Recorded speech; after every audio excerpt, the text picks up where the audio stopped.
হজরত আবদুল্লাহ ইবনে মাসউদ রাদিয়াল্লাহু তাআলা আনহু থেকে বর্ণিত, একদিন রাসূলুল্লাহ সাল্লাল্লাহু আলাইহি ওয়াসাল্লাম সাহাবাদেরকে ডাকলেন, বসালেন এবং বললেন যে তোমরা তোমাদের নিজের ধন সম্পদের চেয়ে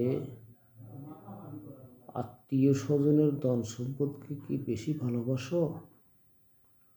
তোমরা নিজের ধন সম্পদের চেয়ে আত্মীয় স্বজন অর্থাৎ বাবা, মা, ভাই, বোনের সম্পদকে বেশি ভালোবাসো?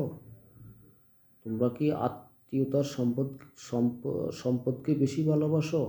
অর্থাৎ তোমরা নিজের সম্পদকে ভালো না বেসে নিজের বাড়ি, গাড়ি, দালান কোঠা, ব্যাংক ব্যালেন্স, টাকা পয়সাকে ভালো না বেসে তোমরা কি এই আত্মীয় স্বজন, মা, বাবা আর ধন সম্পদকে ভালোবাসো?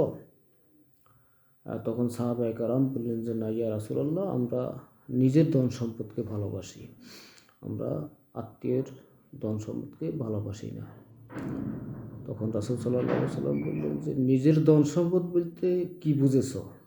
শুনে রাখো, জেনে রাখো, নিজের ধন সম্পদ বলতে তুমি যেই ধন সম্পদ আল্লাহর রাস্তায় ব্যয় করেছো, যেই ধন সম্পদ দান করেছো, এটাই হলো নিজের ধন সম্পদ।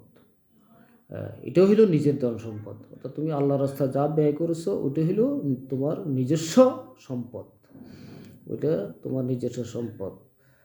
আর তুমি যেই সম্পদ তোমার মনে করে রেখে যাইতেছো, ওইটা পরবর্তীতে তোমার আত্মীয়দের, তোমার ছেলে মেয়ে, তোমার আত্মীয়দের সম্পদ হয়ে যাবে।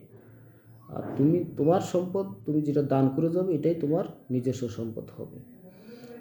বারাকাল্লাহু লানা ওয়া লাকুম ওয়া লাফি। আসসালামু আলাইকুম ওয়া রাহমাতুল্লাহ। সহিহ বুখারীর এই হাদিসটি হলো 2633 নম্বর হাদিস।